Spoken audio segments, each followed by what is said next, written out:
ഈ കഥ നടക്കുന്നത് പപ്പുവ ന്യൂഗിനിയിലാണ്. ഇതൊരു ദ്വീപാണ്. ഇപ്പൊ ഒരു വിമാനം അങ്ങോട്ട് വന്നു. ആ വിമാനത്തിലുള്ളത് രണ്ടാൾക്കാരാണ്. അവരെ പിക്ക് ചെയ്യാൻ വേണ്ടി ജോഷ് എന്ന് പറഞ്ഞൊരു പയ്യനും അങ്ങോട്ട് ചെന്നിട്ടുണ്ട്. ഇനി ഈ വിമാനത്തിൽ വന്നിരിക്കുന്നവരുണ്ടല്ലോ, അവർ കമിതാക്കളാണ്. ഇവന്റെ പേര് കാളെന്നും ഇവന്റെ ഗേൾഫ്രണ്ടിന്റെ പേര് വിക്ടോറിയ എന്നുമാണ്. ഇവരെല്ലാവരും ഈ എക്സ്പെഡീഷൻസ് ഒക്കെ നടത്തുന്ന ആൾക്കാരാണ്. എവറസ്റ്റിന്റെ മുകളിൽ വരെയൊക്കെ ഇവർ പോയിട്ടുണ്ട്. ഇന്നിപ്പോ പുതിയൊരു എക്സ്പെഡീഷൻ നടത്താൻ വേണ്ടിയിട്ടാണ് ഇവരിപ്പം ഈ പപ്പുവ ന്യൂഗിനിയിലേക്ക് വന്നിരിക്കുന്നത്. അങ്ങനെ കാര്യങ്ങളൊക്കെ സംസാരിച്ചുകൊണ്ട് അവർ സ്പോട്ടിലേക്ക് പോകാൻ തുടങ്ങി.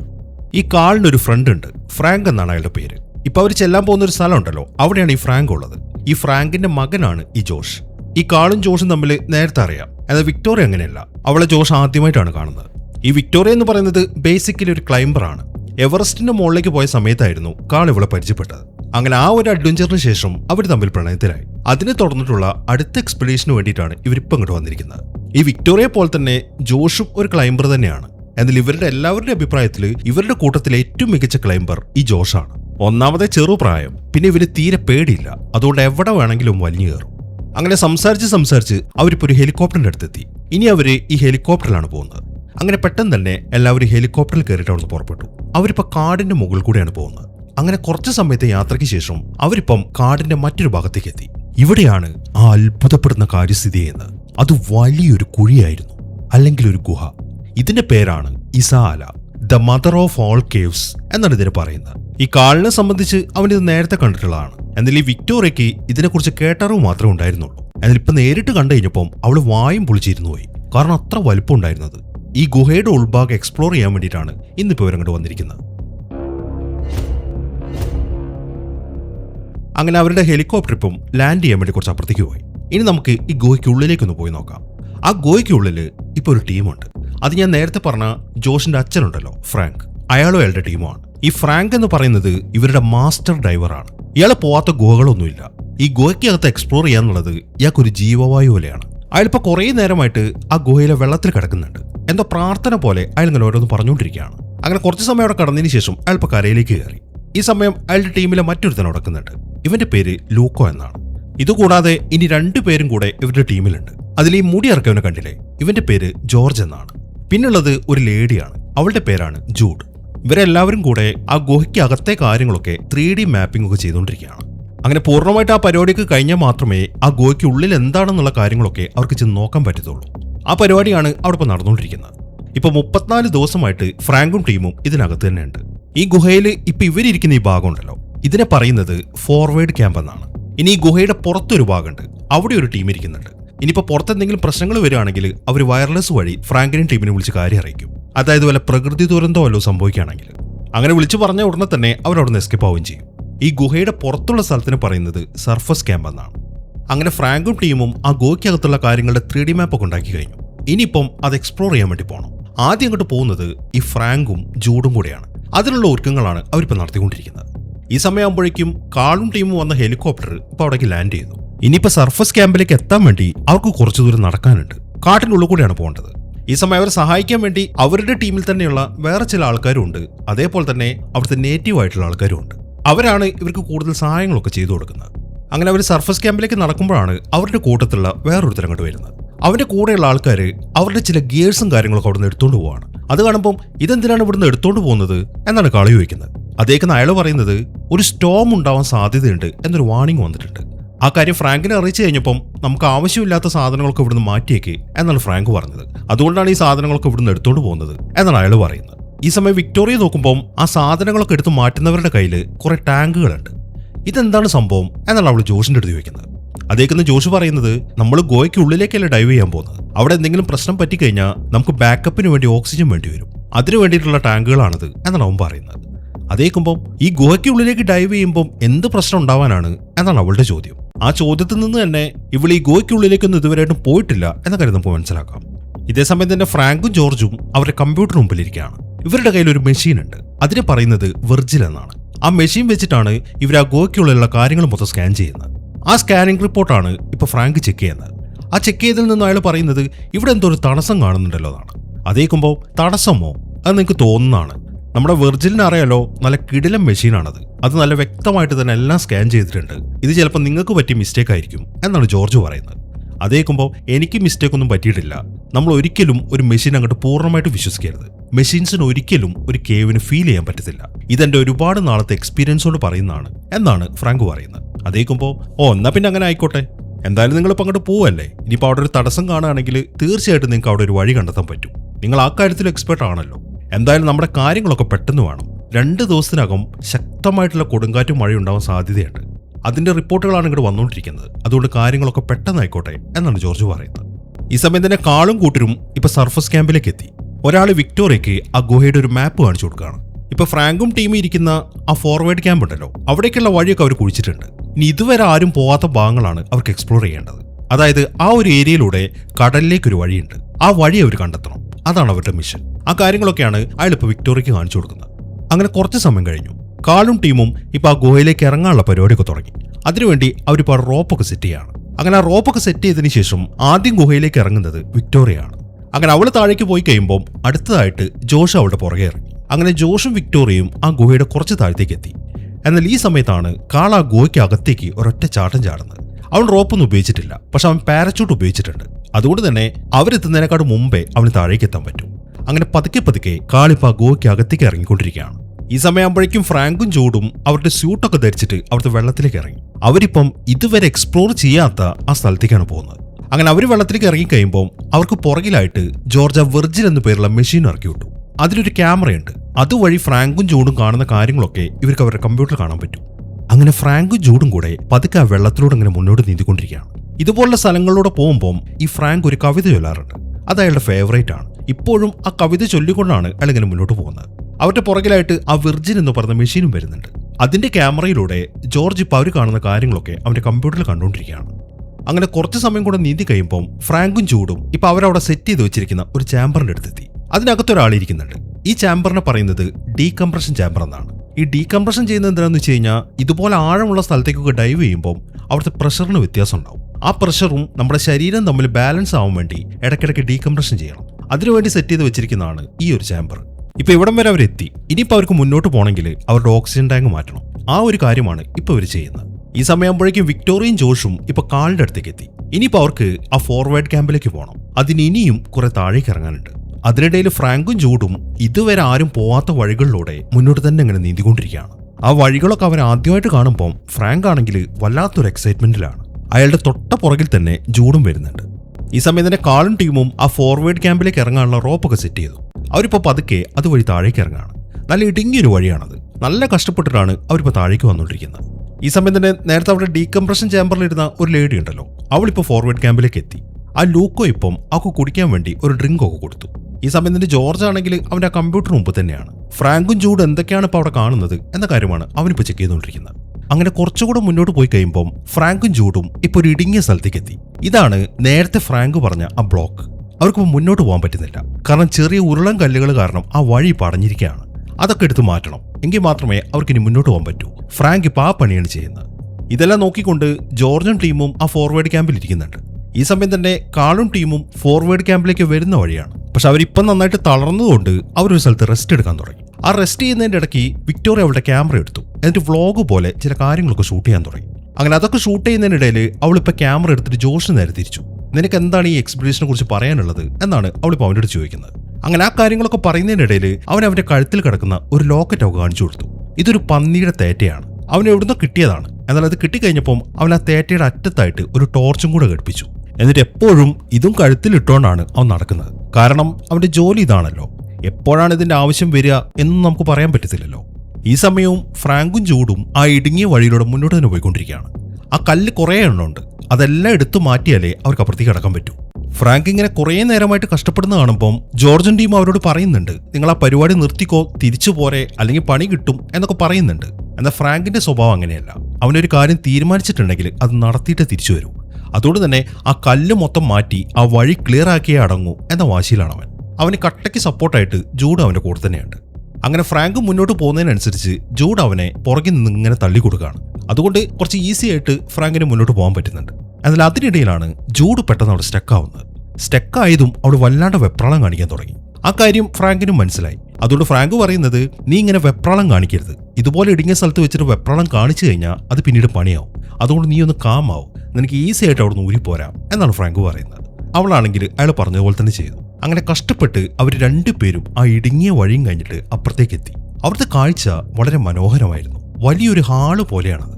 ഇതെല്ലാം ജോർജും ടീമും കാണുന്നുണ്ട്. അവരും വല്ലാത്തൊരു സന്തോഷത്തിലാണ്. കാരണം ഇതുവരെ മനുഷ്യൻ എത്തിപ്പെടാത്ത സ്ഥലത്താണ് ഫ്രാങ്കും ജൂഡും നിൽക്കുന്നത്. അങ്ങനെ അവിടെയൊക്കെ പരിശോധിക്കുമ്പോഴാണ് അവർ മുകളിലേക്കൊരു വഴി കാണുന്നത്. മാത്രമല്ല അങ്ങോട്ട് നോക്കുമ്പം അവിടെ കുമിളകൾ പോലെ എന്തൊക്കെ കാണുന്നുണ്ട്. അതിൽ നിന്നും അവിടെ മറ്റൊരു കേവ് സിസ്റ്റം ഉണ്ട് എന്ന കാര്യം അവർക്ക് മനസ്സിലായി. ആ ഒരു കാര്യം അവർ ജോർജിനും ടീമിനും കാണിച്ചു കൊടുക്കുകയും ചെയ്തു. അത് കാണിച്ചു കൊടുത്തതിന് ശേഷം ഫ്രാങ്ക് ഇപ്പോൾ ജൂഡിന്റെ അടുത്ത് ചോദിക്കുന്നത്, നമുക്ക് മുകളിലേക്കും കൂടെ ഒന്ന് പോയി നോക്കിക്കൂടെ എന്നാണ്. അതേക്കൊന്ന് ജൂഡ് പറയുന്നത്, വേണ്ട ഇപ്പൊ പോണ്ട, നമുക്ക് ആദ്യം പോയി ഡീകംപ്രഷൻ ചെയ്യാം. പിന്നെ കാളും നമ്മളുടെ കൂടെ വന്നിട്ടുണ്ടല്ലോ, അവനും കൂടെ എന്തെങ്കിലും കണ്ടുപിടിക്കാൻ വേണ്ടേ. അതുകൊണ്ട് ഇനി നമുക്ക് എല്ലാവർക്കും ഒരുമിച്ച് മുകളിലേക്ക് പോയാൽ മതി. ഇപ്പൊ നമുക്ക് തിരിച്ചു പോയിട്ട് ഡീകംപ്രഷൻ ചെയ്യാം എന്നാണ് ജൂഡ് പറയുന്നത്. അവൾ പറഞ്ഞപ്പം അത് ശരിയാണ് എന്ന കാര്യം ഫ്രാങ്കിനും മനസ്സിലായി. അതുകൊണ്ട് തന്നെ അയാൾ അത് സമ്മതിക്കുകയും ചെയ്തു. അങ്ങനെ അവർ രണ്ടുപേരും ഇപ്പൊ തിരിച്ചു പോകാൻ തുടങ്ങാണ്. അങ്ങനെ വേഗം തന്നെ അവർ തിരിച്ചു നീന്താൻ തുടങ്ങി. എന്നാൽ പോകുന്നതിന്റെ ഇടയിലാണ് ഫ്രാങ്ക് ഒരു കാര്യം ശ്രദ്ധിക്കുന്നത്. ജൂഡിന്റെ ഓക്സിജൻ ടാങ്കുമായിട്ട് കണക്ട് ചെയ്തിരിക്കുന്ന ആ ട്യൂബ് ഉണ്ടല്ലോ, അതിൽ അവൻ്റെ ഒരു ലീക്ക് കണ്ടു. അത് ശരിയാക്കാൻ വേണ്ടി ഫ്രാങ്ക് അവളുടെ അടുത്തേക്ക് പോകുമ്പോഴാണ് ആ ട്യൂബ് ഡിസ്കണക്ട് ആവുന്നത്. അത് അത്യാവശ്യം നല്ല വണ്ണമുള്ളൊരു ട്യൂബാണ്. അതുകൊണ്ട് തന്നെ വളരെ പെട്ടെന്ന് ആ ടാങ്കിനകത്ത് നിന്ന് ഓക്സിജൻ ലീക്കായിക്കൊണ്ടിരിക്കുകയാണ്. എന്തായാലും ഇനി അത് സ്റ്റോപ്പ് ചെയ്യാൻ പറ്റത്തില്ല. അങ്ങനെ നിമിഷ നേരം കൊണ്ട് ജൂഡിന്റെ ടാങ്കിലുള്ള ഓക്സിജൻ മൊത്തം തീർന്നു. അവക്കാണെങ്കിൽ ശ്വാസം മുട്ടാനും തുടങ്ങി. ഇനിയിപ്പോ ഫ്രാങ്കിന്റെ മുമ്പിൽ ആകെ ഒരൊറ്റ വഴിയേ ഉള്ളൂ, അവന്റെ ഓക്സിജൻ അവക്കും കൂടെ ഷെയർ ചെയ്യാം. ഇപ്പൊ അവളിങ്ങനെ ശ്വാസം കിട്ടാതെ നിൽക്കുന്ന കാണുമ്പോൾ അവൻ അവന്റെ മാസ്ക് ഊരിയിട്ട് കുറച്ച് സമയം അവളുടെ മുഖത്തേക്ക് വെച്ചു കൊടുത്തു. എന്നിട്ട് പിന്നീട് അവന് ശ്വാസം മുട്ടുമ്പോൾ അത് അവൻ തിരിച്ചു മേടിക്കുകയും ചെയ്തു. ഇങ്ങനെ അവർ 2-3 പ്രാവശ്യം ആവർത്തിച്ചു. അതിലിപ്പോൾ ശ്വാസം കിട്ടാത്ത അവസ്ഥയും കൂടെ വന്നപ്പം ജൂഡിന് പിന്നെയും വെപ്രളമായി. അവളിപ്പം ആ മാസ്ക് അവന് കൊടുക്കാതെ അതിങ്ങനെ പിടിച്ചു വെക്കുകയാണ്. അവൾ അങ്ങനെ ഒരു സ്വഭാവം കാണിക്കുമ്പോൾ ഇത് പണിയാണ് എന്ന കാര്യം ഫ്രാങ്കിനും മനസ്സിലായി. അതുകൊണ്ട് അവൻ ബലം പ്രയോഗിച്ചിട്ട് ആ മാസ്ക് തിരിച്ചു മേടിച്ചു. അതിനുശേഷം അവൾ പുറകിലേക്ക് തള്ളിക്കളയുകയും ചെയ്തു. അങ്ങനെ ശ്വാസം കിട്ടാതെ ജൂഡ് ഇവിടെ വെച്ചിട്ട് മരിച്ചു പോവാണ്. അത് കണ്ട് നിസ്സഹായനായിട്ട് നോക്കി നിൽക്കാൻ മാത്രമേ ഫ്രാങ്കിനെ കൊണ്ട് സാധിക്കുന്നുള്ളൂ. അയാളിപ്പോൾ അവളെ തള്ളിക്കളഞ്ഞിട്ടില്ലായിരുന്നുണ്ടെങ്കിൽ ആ ഓക്സിജൻ മാസ്കിന് വേണ്ടി അടികൂടി രണ്ടുപേരും അവിടെ കിടന്ന് മരിക്കും. അതുകൊണ്ടാണ് ഫ്രാങ്ക് ഇപ്പോൾ ആ ഒരു കാര്യം ചെയ്തത്. ഇതെല്ലാം ക്യാമറയിലൂടെ ജോർജും കാണുന്നുണ്ട്. ഇപ്പൊ ജൂഡ് മരിച്ചത് കണ്ട് അവനും വല്ലാതെ ഞെട്ടിയിരിക്കുകയാണ്. അങ്ങനെ കുറച്ച് സമയം കഴിഞ്ഞു. ഫ്രാങ്ക് ഇപ്പം ആ ഡീകംപ്രഷൻ ചാമ്പറിലേക്ക് ചെന്നിട്ട് അവിടെ ഡീകംപ്രഷൻ ചെയ്തുകൊണ്ടിരിക്കുകയാണ്. ജൂഡിന്റെ ബോഡി അവൻ അങ്ങോട്ട് കൊണ്ടുവന്നിട്ടുണ്ട്. അത് ആ ഡീകംപ്രഷൻ ചാമ്പറിന്റെ പുറത്താണുള്ളത്. ഫ്രാങ്ക് ആണെങ്കിൽ അവളുടെ മരണത്തിൽ വല്ലാത്തൊരു വിഷമത്തിലാണ്. പക്ഷെ അവനെന്ത് ചെയ്യാൻ പറ്റും? ഈ സമയമാകുമ്പോഴേക്കും ജോഷും ടീമും ഫോർവേഡ് ക്യാമ്പിലേക്ക് എത്തി. ഇപ്പൊ ഫ്രാങ്കിന്റെയും ജൂഡിന്റെ ഇടയിൽ നടന്ന കാര്യങ്ങളൊക്കെ ജോർജ് ഇപ്പൊ ജോഷിന് കാണിച്ചു കൊടുക്കുകയാണ്. അവന്റെ അച്ഛൻ അവളെ തള്ളിക്കളഞ്ഞാണെന്ന് മനസ്സിലാവുമ്പോൾ ജോഷിന് വല്ലാത്തൊരു ദേഷ്യമാണ് വരുന്നത്. ഒന്നാമത് ഈ ജോഷിന് അവന്റെ അച്ഛന് ഇഷ്ടമല്ല. അതിന് ചില പേഴ്സണൽ കാര്യങ്ങളാണ് പ്രശ്നം. ഇയാൾ ഈ ഗുഹയൊക്കെ എക്സ്പ്ലോർ ചെയ്യാൻ തുടങ്ങിയ പിന്നെ ഫാമിലിനൊന്നും അങ്ങനെ നോക്കിയിട്ടില്ല. ഈ ഫ്രാങ്കിന് ഏത് സമയവും ഗുഹയിലേക്ക് പോകാന്നുള്ള കാര്യം മാത്രമേ ഉള്ളൂ. അതുകൊണ്ട് അയാളുടെ മകനെ ഒന്നും നോക്കിയിട്ടില്ല. ആ ഒരു കാര്യത്തിൽ അവൻ അച്ഛന് നല്ല ദേഷ്യമുണ്ട്.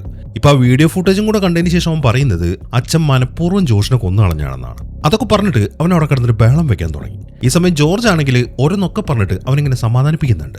ജോർജ് പറയുന്നത് എന്താണെന്ന് വെച്ച് കഴിഞ്ഞാൽ, നിന്റെ അച്ഛൻ ഈ കാര്യത്തിൽ ഒരു തെറ്റും ചെയ്തിട്ടില്ല. പുള്ളി ജൂഡിനെ തള്ളി കളഞ്ഞിട്ടില്ലായിരുന്നു എന്നുണ്ടെങ്കിൽ അവർ രണ്ടുപേരും അവിടെ കിടന്ന് മരിച്ചാനെ. പിന്നെ ഈ ജൂഡിന്റെ കാര്യം പറയുകയാണെങ്കിൽ ഇന്നത്തെ ദിവസം ഈ ഡൈവിങ്ങിന് പോവാൻ അവളുടെ ശരീരം ഫിറ്റ് അല്ലായിരുന്നു. അവൾക്ക് എന്തൊക്കെയോ ചെറിയ പ്രശ്നങ്ങളുണ്ട്.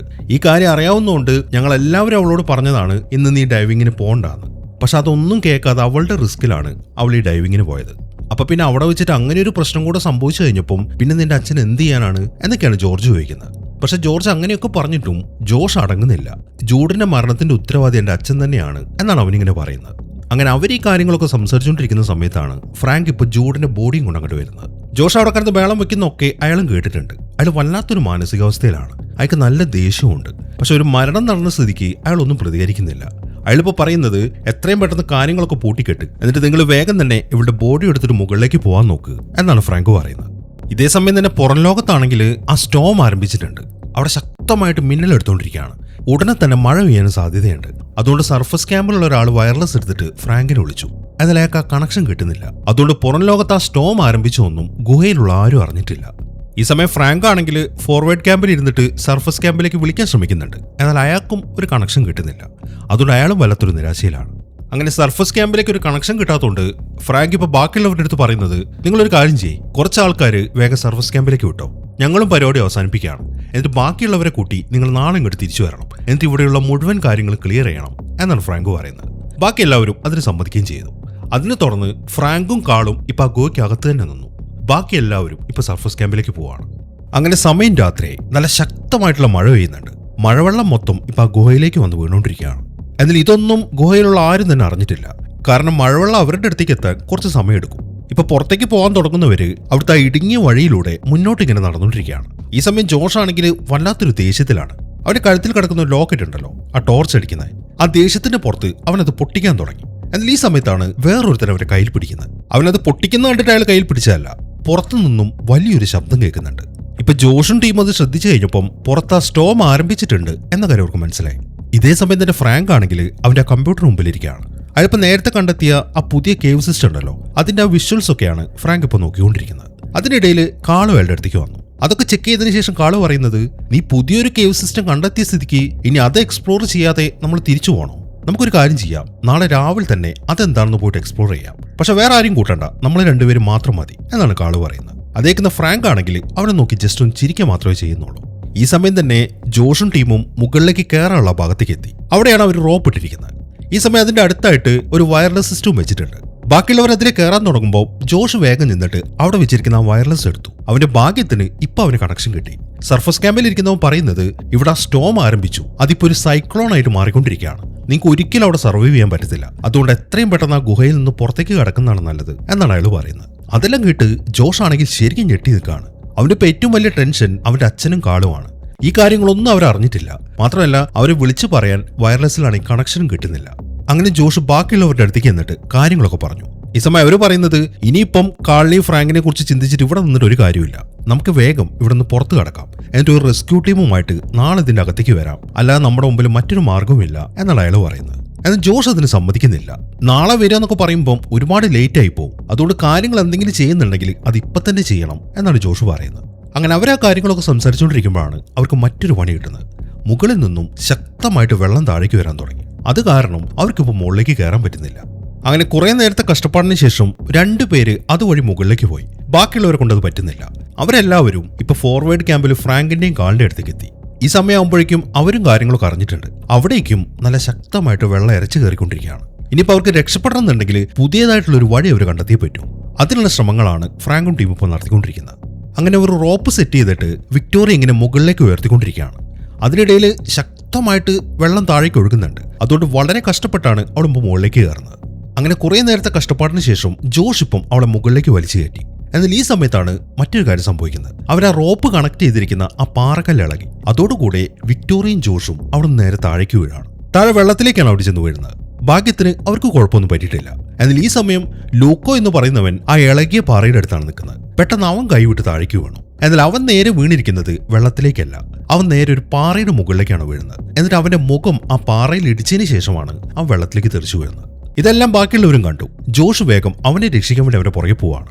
എന്നാൽ ഈ സമയമാകുമ്പോഴേക്കും ലൂക്കോ ആണെങ്കിൽ ആ ഒഴുക്കിൽ പെട്ടു. ജോഷ് എത്ര ട്രൈ ചെയ്തിട്ടും അവനെ പിടിക്കാൻ പറ്റിയില്ല. വളരെ വേഗത്തിൽ അവൻ അവിടെ നിന്ന് ഒഴുകി പോവാണ്. ഈ സമയം അവനെ രക്ഷിക്കാൻ പറ്റാത്തതുകൊണ്ട് ജോഷിനാണെങ്കിൽ നല്ല വിഷമമുണ്ട്. എന്നാൽ ഈ സമയമാകുമ്പോഴേക്കും ഫ്രാങ്ക് അവന്റെ അടുത്തേക്ക് എത്തി. അവന്റെ ആ വിഷമം കാണുമ്പോൾ ഫ്രാങ്ക് പറയുന്നത്, നിന്നെ കൊണ്ടാവുന്നതൊക്കെ നീ ചെയ്തില്ലേ, എന്നിട്ടും നിനക്ക് അവനെ രക്ഷിക്കാൻ പറ്റിയില്ല, അത് അവന്റെ വിധിയാണ്, അത് കഴിഞ്ഞു. ഇനി നീ ഇവിടെ കിടന്നിട്ട് വിഷമം കാണിച്ചു കഴിഞ്ഞാൽ നിനക്കും ഇവിടുന്ന് രക്ഷപ്പെടാൻ പറ്റത്തില്ല എന്നാണ് ഫ്രാങ്ക് പറയുന്നത്. അങ്ങനെ ഇനി അവർക്ക് ആ വഴി പോകാൻ പറ്റത്തില്ല, പുതിയൊരു വഴി കണ്ടെത്തിയേ പറ്റൂ. അതിനുവേണ്ടി എല്ലാവരും ഫോർവേഡ് ക്യാമ്പിലേക്ക് തന്നെ തിരിച്ചു പോവാണ്. അങ്ങനെ അവിടേക്ക് എത്തിക്കഴിഞ്ഞതിന് ശേഷം ഫ്രാങ്കോ പറയുന്നത്, ഇവിടെ കിടക്കുന്നതിന് നമുക്ക് ആവശ്യമുള്ള എല്ലാ സാധനങ്ങളും എടുത്തോ, എന്നിട്ടൊരു 3 മണിക്കൂറിനുള്ളിൽ തന്നെ നമുക്ക് ഇവിടുന്ന് പുറത്തു കിടക്കണം, അല്ലാത്ത പക്ഷം ഇവിടെ മൊത്തം വെള്ളം നിറയും, പിന്നീട് നമുക്ക് ഇവിടുന്ന് രക്ഷപ്പെടാൻ പറ്റത്തില്ല എന്നാണ് ഫ്രാങ്കോ പറയുന്നത്. അതിനെ തുടർന്ന് എല്ലാവരും അവിടെ കിടക്കുന്ന സാധനങ്ങളൊക്കെ കളക്ട് ചെയ്യാൻ തുടങ്ങി. ഈ സമയം ഫ്രാങ്ക് നേരെ പോയിരിക്കുന്നത് ആ ജൂഡിന്റെ ശരീരത്തിന്റെ അടുത്തേക്കാണ്. എന്നിട്ട് അയാൾ ഇപ്പം ജൂഡിന്റെ സ്യൂട്ട് ഊരിയെടുക്കാൻ തുടങ്ങി. അത് കാണുമ്പോൾ നിങ്ങൾ എന്താണ് ഈ കാണിക്കുന്നത് എന്നാണ് വിക്ടോറിയ ചോദിക്കുന്നത്. ഈ സമയം ഫ്രാങ്ക് പറയുന്നത്, ഇത് നിനക്ക് വേണ്ടിയിട്ടാണ് വിക്ടോറിയ, ഞങ്ങൾ ധരിച്ചിരിക്കുന്ന പോലത്തെ സ്വിം സ്യൂട്ട് അല്ല നീ ഇട്ടിരിക്കുന്നത്. ഈ സ്യൂട്ട് ഇട്ടുകൊണ്ട് നീ ഡൈവ് ചെയ്യാൻ വന്നു കഴിഞ്ഞാൽ നിനക്ക് ഹൈപ്പോതെർമിയ സംഭവിക്കും. ഈ ഹൈപ്പോതെർമിയ എന്ന് പറഞ്ഞു കഴിഞ്ഞാൽ നമ്മുടെ ശരീരത്തിന്റെ ടെമ്പറേച്ചർ കുറയുന്ന അവസ്ഥയാണ്. അങ്ങനെ വരുമ്പോൾ പാനിക് അറ്റാക്കും അതുപോലെ വിറയലൊക്കെ സംഭവിക്കാൻ സാധ്യതയുണ്ട്. അതുകൊണ്ടാണ് ഈ സ്യൂട്ട് നീ ധരിക്കണം എന്ന് അയാൾ നിർബന്ധമായിട്ടും പറയുന്നത്. പക്ഷെ അയാൾ അങ്ങനെ പറഞ്ഞിട്ടും വിക്ടോറിയ ഇതിന് സമ്മതിക്കുന്നില്ല. അതിന്റെ ഒന്നാമത്തെ കാരണം ആ സ്യൂട്ട് ഇടുന്നതിന്റെ പ്രാധാന്യമൊക്കെ മനസ്സിലായിട്ടില്ല. മാത്രമല്ല ഈ ഒരു ഡൈവിങ്ങിന്റെ കാര്യത്തിൽ അവർക്ക് എക്സ്പീരിയൻസും ഇല്ല. ഇതൊന്നും കൂടാതെ അവള് പറയുന്ന ന്യായം ഒരു മരിച്ച വ്യക്തിയുടെ സ്യൂട്ട് ഞാൻ ധരിക്കത്തില്ല എന്നാണ്. അവളങ്ങനെ വാശി പിടിക്കുന്ന കാണുമ്പോൾ ഫ്രാങ്ക് ആണെങ്കിൽ പിന്നൊന്നും പറയാനും പോകുന്നില്ല. ഇതേസമയം തന്നെ ജോഷ് ആണെങ്കിൽ ആ ഏരിയ മൊത്തം ഇങ്ങനെ സെർച്ച് ചെയ്തുകൊണ്ടിരിക്കുകയാണ്. അതിനിടയിലാണ് നേരത്തെ ഒഴുകിപ്പോയ ലൂക്കോന്റെ ശരീരം അവനോട് കാണുന്നത്. അവൻ ലൂക്കോന്റെ അടുത്തേക്ക് ചെന്ന് നോക്കുമ്പോൾ ലൂക്കോ ഇതുവരെയായിട്ട് മരിച്ചിട്ടില്ല.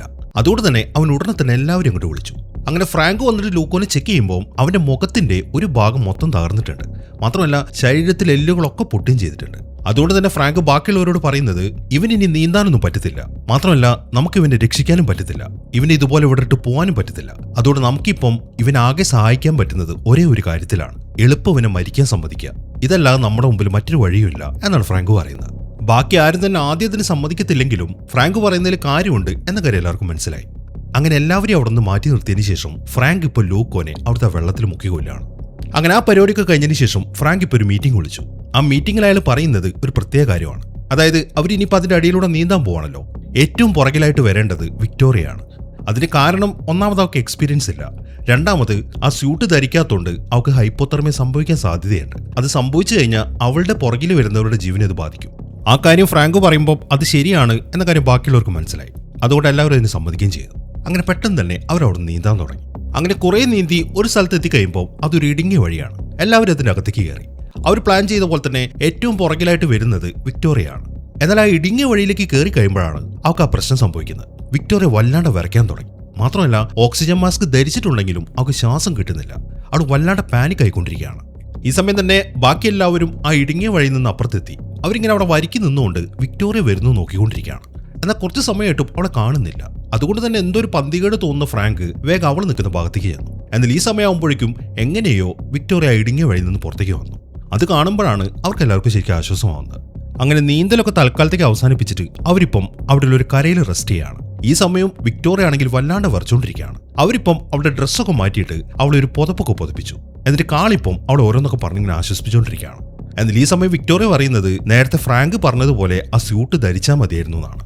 ഇതേ സമയം തന്നെ ഇവരുടെ കൂട്ടത്തിലുള്ള ജോർജ് ഉണ്ടല്ലോ, അവനൊരു പ്രശ്നം പറ്റി. ഇവന്റെ കൂടെയുള്ള ബാക്കിയുള്ളവർ മാത്രമാണ് ആ ഡൈവിങ്ങിന് പോകാറുള്ളത്. അവൻ എപ്പോഴും കരയിലാണ് ഇരിക്കുന്നത്. അതുകൊണ്ട് തന്നെ അവൻ ഇടയ്ക്കിടയ്ക്ക് ഈ ഡീകംപ്രഷൻ ചെയ്യുന്ന പരിപാടിയൊന്നുമില്ല. ഇപ്പൊ ആ ഡീകംപ്രഷൻ ചെയ്യാത്തത് അവനിപ്പോൾ പ്രശ്നമായിട്ടുണ്ട്. അതിന്റെ സൈഡ് എഫക്ട് അവന്റെ ശരീരത്തിൽ കാണിച്ചുകൊണ്ടിരിക്കുകയാണ്. ഇടയ്ക്കിടയ്ക്ക് അവന് വല്ലാണ്ട് ശ്വാസം മുട്ടുന്നുണ്ട്. അത് ആ ഡീകംപ്രഷൻ ചെയ്യാത്തതിന്റെ പ്രശ്നമാണ് എന്ന കാര്യം ഫ്രാങ്കിന് മനസ്സിലായി. അതുകൊണ്ട് തൽക്കാലം ഒന്ന് സെറ്റ് ആവാൻ വേണ്ടി അയാളിപ്പം ഓക്സിജൻ എടുത്തിട്ട് അവരുടെ വായിലേക്ക് വെച്ചു കൊടുക്കുകയാണ്. എങ്കിൽ ഇതോടുകൂടെ ജോർജിന്റെ പ്രശ്നം സോൾവ് ആവുന്നൊന്നുമില്ല. അവന് തൽക്കാലം ഒരാശ്വാസം കിട്ടിയെന്നേ ഉള്ളൂ.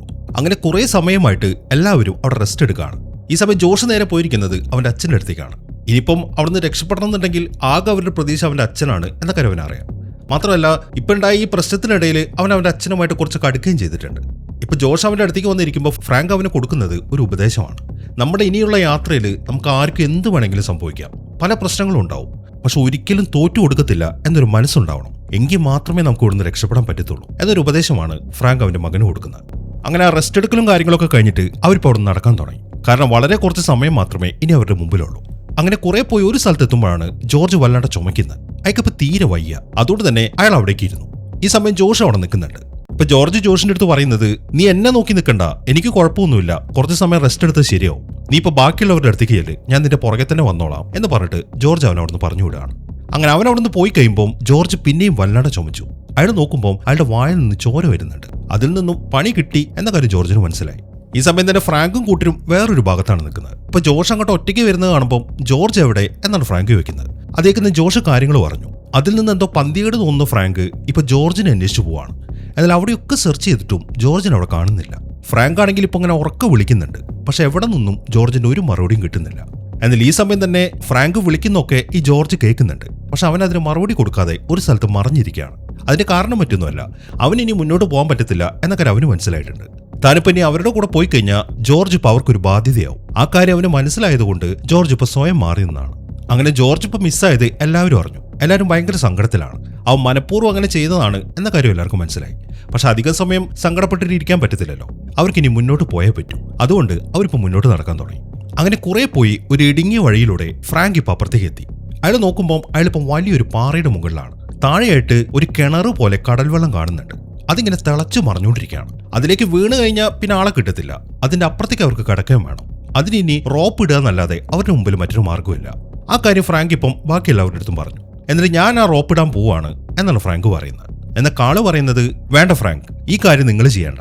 നിങ്ങളൊരു കിടിലൻ ഡൈവറാണ്, പക്ഷെ നിങ്ങൾ നല്ലൊരു ക്ലൈംബർ അല്ല. ഇവിടെ ഏറ്റവും കിടിലൻ ക്ലൈംബർ നിങ്ങളുടെ മകനായ ജോഷാണ്. അതുകൊണ്ട് അവൻ റോപ്പ് ഇടാൻ പോട്ടെ എന്നാണ് കാള് പറയുന്നത്. ജോഷും അതിനെ സപ്പോർട്ട് ചെയ്തു. അവനും കൂടെ അത് പറയുമ്പോൾ ഫ്രാങ്ക് ആണെങ്കിൽ ഇത് സമ്മതിക്കുകയും ചെയ്തു. അങ്ങനെ ഉടനെ തന്നെ ജോഷ് ആ റോപ്പ് എടുത്തിട്ട് ആ പാറയുടെ അപ്പുറത്തേക്ക് പോകാൻ തുടങ്ങി. അവനിങ്ങനെ പോകുന്ന വഴിക്ക് ആ റോപ്പൊക്കെ അവിടെ ഇങ്ങനെ കണക്ട് ചെയ്യുന്നുണ്ട്. അങ്ങനെ വളരെ സക്സസ്ഫുൾ ആയിട്ട് തന്നെ അവൻ ആ റോപ്പും കണക്ട് ചെയ്തിട്ട് അപ്പുറത്തെ ഭാഗത്തേക്ക് എത്തി. ഇനി ഓരോരുത്തരായിട്ട് ആ റോപ്പിലൂടെ അവൻ നിൽക്കുന്ന സ്ഥലത്തേക്ക് വരണം. അതാണ് അവരിപ്പോൾ ചെയ്തുകൊണ്ടിരിക്കുന്നത്. അങ്ങനെ ആ ഒരു കാര്യം ചെയ്തുകൊണ്ടിരിക്കുമ്പോഴാണ് വിക്ടോറിയയ്ക്ക് ഒരു പണി കിട്ടുന്നത്. ആ റോപ്പ് ലൂസാക്കുന്ന സാധനം ഉണ്ടല്ലോ, അതിപ്പോൾ അവളുടെ മുടിയിൽ കുടുങ്ങി. അവൾക്ക് മുടിയെടുക്കാൻ പറ്റുന്നില്ല. അത് വലിയുന്ന കാരണം അവൾക്ക് വല്ലാണ്ട് വേദനയും എടുക്കുന്നുണ്ട്. തീരെ സഹിക്കാൻ പറ്റാത്തതുകൊണ്ട് അവൾ എന്തെന്ന് വെച്ച് കഴിഞ്ഞാൽ അവളുടെ കയ്യിലെ കത്തി എടുത്തിട്ട് ആ മുടി അങ്ങോട്ട് കട്ട് ചെയ്യാണ്. എന്നാൽ ആ മുടി കട്ട് ചെയ്തതും അവൾ നേരെ താഴെയുള്ള വെള്ളത്തിലേക്ക് വീണു. അത് കണ്ട് നോക്കി നിൽക്കാൻ മാത്രമേ ബാക്കിയുള്ളവരെ കൊണ്ട് സാധിക്കുന്നുള്ളൂ. അവൾ ഇനി എന്തായാലും അവർക്ക് രക്ഷിക്കാൻ പറ്റത്തില്ല. അങ്ങനെ കുറച്ച് സമയം കഴിഞ്ഞു. ഇപ്പൊ വിക്ടോറിയ മരിച്ചതുകൊണ്ട് കാളാണെങ്കിൽ വല്ലാതെ വിഷമിച്ചിരിക്കുകയാണ്. ജോഷിനും നല്ല സങ്കടമുണ്ട്. എന്നാൽ ഫ്രാങ്ക് അത് അത്ര വലിയ കാര്യമാക്കുന്നൊന്നുമില്ല. അവനിപ്പോ ബാക്കിയുള്ളവരോട് പറയുന്നത്, നിങ്ങൾ എന്തിനാണ് ഇങ്ങനെ വിഷമിച്ചിരിക്കുന്നത്? ഇപ്പൊ വിക്ടോറിയക്ക് ഇങ്ങനെ സംഭവിച്ചിട്ടുണ്ടെങ്കിൽ അത് അവളുടെ മാത്രം മിസ്റ്റേക്കാണ്. അതിലൊന്നാമത് അവൾ ചെയ്ത മിസ്റ്റേക്ക് എക്സ്പീരിയൻസ് ഇല്ലാതെ അവൾ ഈ ഡൈവിങ്ങിന് വന്നാണ്. രണ്ടാമത് ഒരു സ്യൂട്ട് ഉപയോഗിക്കാതെ അവൾ ഡൈവ് ചെയ്യാൻ ഇറങ്ങി. മൂന്നാമത് അവൾ ഒരിക്കലും ആ കത്തി വെച്ചിട്ട് അവളുടെ മുടി കട്ട് ചെയ്യാൻ പാടില്ലായിരുന്നു. ഈ 3 മിസ്റ്റേക്കുകൾ അവൾ ചെയ്തതുകൊണ്ടാണ് അവൾക്ക് ഇങ്ങനൊരു ഗതി വന്നത്. ഇതിനെക്കുറിച്ച് ഓർത്തിട്ട് നമ്മൾ ടെൻഷൻ അടിക്കണ്ട. നമ്മുടെ കയ്യിൽ ഇനി ആകെ ബാക്കിയുള്ളത് ഒരൊറ്റ ഓക്സിജൻ മാസ്ക് ആണ്. അത് ഷെയർ ചെയ്തിട്ട് എങ്ങനെയെങ്കിലും നമുക്ക് ഇവിടുന്ന് രക്ഷപ്പെടാൻ പറ്റുമോ നോക്കാം എന്നാണ് ഫ്രാങ്ക് പറയുന്നത്. ഫ്രാങ്ക് അങ്ങനത്തെ കണ്ണിച്ചോറില്ലാത്ത വർത്തമാനങ്ങളൊക്കെ പറയുന്ന കേൾക്കുമ്പോൾ കാളിന് ശരിക്കും ദേഷ്യം വന്നു. തനിക്ക് എങ്ങനെയാണോ ഇങ്ങനെയൊക്കെ പറയാൻ തോന്നുന്നത്? താൻ ആരാണെന്നാണ് തന്റെ വിചാരം എന്നൊക്കെയാണ് കാളി ചോദിക്കുന്നത്. അതേക്കുമ്പോൾ, നോക്ക് കാൾ, ഞാൻ എന്തുകൊണ്ടാണ് ഇങ്ങനെ പറഞ്ഞത് എന്ന കാര്യമൊക്കെ നമ്മൾ ഇവിടുന്ന് രക്ഷപ്പെട്ടതിന് ശേഷം ഞാൻ നിനക്ക് പറഞ്ഞുതരാം. അല്ലാതെ നമ്മളിവിടെ കിടന്നിട്ട് തർക്കിച്ചിട്ട് ഒരു കാര്യം ഉണ്ടാവാൻ പോകുന്നില്ല. അതുകൊണ്ട് ആദ്യം ഇവിടെ നിന്ന് എങ്ങനെയെങ്കിലും രക്ഷപ്പെടാനുള്ള ഒരു വഴി നമുക്ക് നോക്കാം എന്നാണ് ഫ്രാങ്ക് പറയുന്നത്. അങ്ങനെ ആ സംസാരത്തിന് ശേഷം അവർ 3 പേരോട് നടക്കാൻ തുടങ്ങി. എന്നാൽ കുറെ പോയി ഒരു സ്ഥലത്തെത്തുമ്പോൾ മുന്നിൽ വഴി കാണുന്നില്ല. ഇനിയിപ്പോൾ വഴി കണ്ടുപിടിക്കണമെങ്കിൽ അവിടെയുള്ള വെള്ളത്തിലേക്ക് ഇറങ്ങണം. ഇനി അവരുടെ കയ്യിലാണെങ്കിൽ ആകെ ഒരൊറ്റ ഓക്സിജൻ മാസ്കേ ഉള്ളൂ. ഇപ്പൊ ആ ഓക്സിജൻ മാസ്ക് ഉള്ളത് കാളുടെ കയ്യിലാണ്. ഈ സമയം അവിടേക്കൊന്ന് നോക്കിയതിന് ശേഷം ഫ്രാങ്ക് പറയുന്നത്, നിങ്ങൾ രണ്ടുപേരും ഇവിടെ റെസ്റ്റ് എടുക്ക്, എന്റെ ആ ഓക്സിജൻ മാസ്ക് കിട്ടുക, ഞാൻ താഴേക്ക് ചെന്നിട്ട് പോകാനുള്ള വഴി വല്ലതും കണ്ടെത്താൻ പറ്റുമോ നോക്കട്ടെ. അങ്ങനെ വഴി കണ്ടുപിടിക്കുകയാണെങ്കിൽ ഞാൻ തിരിച്ചു വന്നിട്ട് നിങ്ങൾ ഓരോരുത്തരായിട്ട് അപ്പുറത്തേക്ക് ആക്കാം എന്നാണ് ഫ്രാങ്ക് പറയുന്നത്. അത്രയും പറഞ്ഞതിന് ശേഷം അയാൾ അപ്പുറത്തേക്ക് തിരിഞ്ഞു. എന്നാൽ ഈ സമയത്താണ് ഫ്രാങ്ക് അവർക്കൊരു പണി കൊടുക്കുന്നത്. അവൻ ആ ഓക്സിജൻ മാസ്ക് എടുത്തിട്ട് ആ വെള്ളത്തിലേക്ക് ഇറങ്ങി. എന്നിട്ട് വേഗം അവിടെ നൂളിയിട്ട് പോവാണ്. അത് കണ്ടതും അവൻ ചതിച്ചതാണ് എന്ന കാര്യം എല്ലാവർക്കും മനസ്സിലായി. അതുകൊണ്ട് ഫ്രാങ്ക് ഉടനെ തന്നെ വെള്ളത്തിലേക്ക് ചാടി. എന്നിട്ട് പെട്ടെന്ന് ചെന്നിട്ട് കാളുടെ കാലിൽ പിടിച്ചു. അങ്ങനെ അവർ തമ്മിൽ അവിടെ കിടന്നിട്ട് ഫൈറ്റ് ചെയ്യാൻ തുടങ്ങി. പക്ഷെ ഫ്രാങ്കിന്റെ കയ്യിൽ ഓക്സിജൻ മാസ്ക് ഇല്ലല്ലോ. അതുകൊണ്ട് അയാൾക്ക് അധിക സമയം അവിടെ നിൽക്കാൻ പറ്റുന്നില്ല. അതുകൊണ്ട് മറ്റൊരു നിവൃത്തിയും ഇല്ലാത്തതുകൊണ്ട് അയാൾ കാളിന്റെ കാലിലുള്ള ആ പിടി അങ്ങോട്ട് വിട്ടു. അതോടുകൂടെ കാൾ അവിടുന്ന് മുന്നോട്ടും പോയി. ഫ്രാങ്ക് ആണെങ്കിൽ തിരിച്ചു നീന്തുകയും ചെയ്തു. അങ്ങനെ കുറച്ച് സമയത്തിന് ശേഷം ഫ്രാങ്ക് ഇപ്പം ജോഷിന്റെ അടുത്തേക്ക് തിരിച്ചെത്തി. അവരുടെ കയ്യിലുണ്ടായിരുന്ന ആകെയുള്ള ഓക്സിജൻ മാസ്ക് ആണ് ഇപ്പൊ കാള് കൊണ്ടുപോയിരിക്കുന്നത്. അതുകൊണ്ട് തന്നെ ഇനി എന്ത് ചെയ്യണം എന്നൊരു ഐഡിയ അവർക്ക് കിട്ടുന്നില്ല. അങ്ങനെ കുറെ സമയമായിട്ട് എന്താണ് ചെയ്യേണ്ടതെന്നൊക്കെ ആലോചിച്ചിട്ട് അവരവിടെ റെസ്റ്റ് എടുക്കുകയാണ്. അതിനിടയിലാണ് ജോഷ് ഒരു കാര്യം ശ്രദ്ധിക്കുന്നത്. അവിടെ മുകളിലേക്കായിട്ട് ചെറിയൊരു തുള കാണുന്നുണ്ട്. അവൻ അവിടെ ചെക്ക് ചെയ്യുമ്പോൾ അവിടെ നിന്നും അവന് വവ്വാലിന്റെ കാഷ്ടം കിട്ടി. അതിൽ നിന്നും ഇതുവഴി മുകളിലേക്ക് ഒരു വഴിയുണ്ട് എന്ന കാര്യം അവന് മനസ്സിലായി. അവൻ ആ കാര്യം ഉടനെ തന്നെ ഫ്രാങ്കിനെ അറിയിക്കുകയും ചെയ്തു. അങ്ങനെ അവർ രണ്ടുപേരും കൂടെ ആ ഗ്യാപ്പ് വഴി മുകളിലേക്ക് കയറാണ്. പോകുന്ന വഴിക്ക് ഫ്രാങ്ക് ആണെങ്കിൽ ആ കവിത എങ്ങനെ ചൊല്ലുന്നുണ്ട്. അതേക്കുന്ന് ജോഷി ചോദിക്കുന്നത്, ഞാൻ പലപ്പോഴായിട്ട് ശ്രദ്ധിച്ചിട്ടുണ്ട്, നിങ്ങൾ എന്തുകൊണ്ടാണ് ഈ കവിത ഇടയ്ക്കിടയ്ക്ക് ചൊല്ലുന്നത്? അതേക്കുന്ന ഫ്രാങ്ക് പറയുന്നത്, ഞാനും നിന്റെ അമ്മയെ സ്നേഹത്തിലുള്ള സമയത്ത് ഇത് അവൾ എനിക്ക് വേണ്ടി എഴുതുന്നതാണ്. ഇതുപോലുള്ള അവസരത്തിൽ ഈ കവിത ഞാൻ ചൊല്ലുമ്പോൾ എനിക്ക് വളരെ വലിയൊരു ആശ്വാസം കിട്ടാറുണ്ട്. നിനക്കും ഇതൊക്കെ ഒന്ന് ട്രൈ ചെയ്ത് നോക്കാം എന്ന് പറഞ്ഞിട്ട് അയാളിപ്പം ആ കവിത അയാളുടെ മകനും പഠിപ്പിച്ചു കൊടുത്തു. അങ്ങനെ അവർ രണ്ടുപേരും കൂടെ ആ കവിതയും ചൊല്ലിക്കൊണ്ട് ആ ഗ്യാപ്പിലൂടെ മുകളിലേക്ക് കയറാണ്.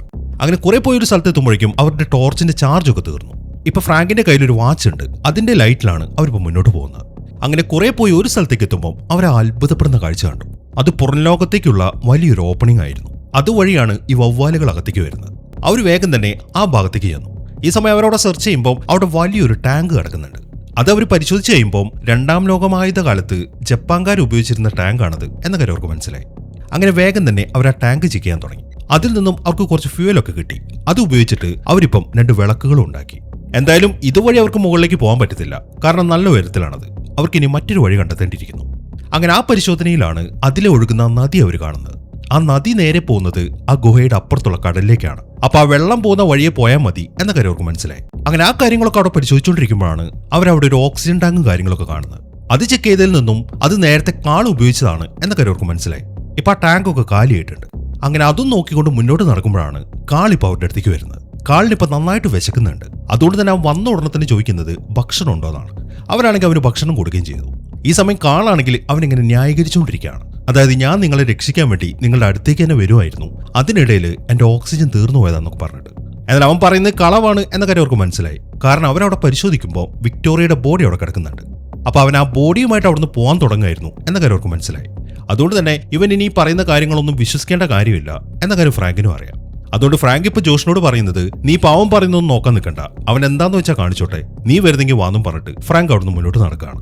അങ്ങനെ കുറച്ച് സമയത്തിന് ശേഷം ഫ്രാങ്കും ജോഷും ഇപ്പൊ അപ്പുറത്തൊരു ഭാഗത്തേക്ക് എത്തി. അങ്ങനെ അവരവിടെ കാര്യങ്ങളൊക്കെ സെറ്റ് ചെയ്തുകൊണ്ടിരിക്കുമ്പോഴാണ് ജോഷ് ഫ്രാങ്കിന്റെ അടുത്തൊരു കാര്യം ചോദിക്കുന്നത്.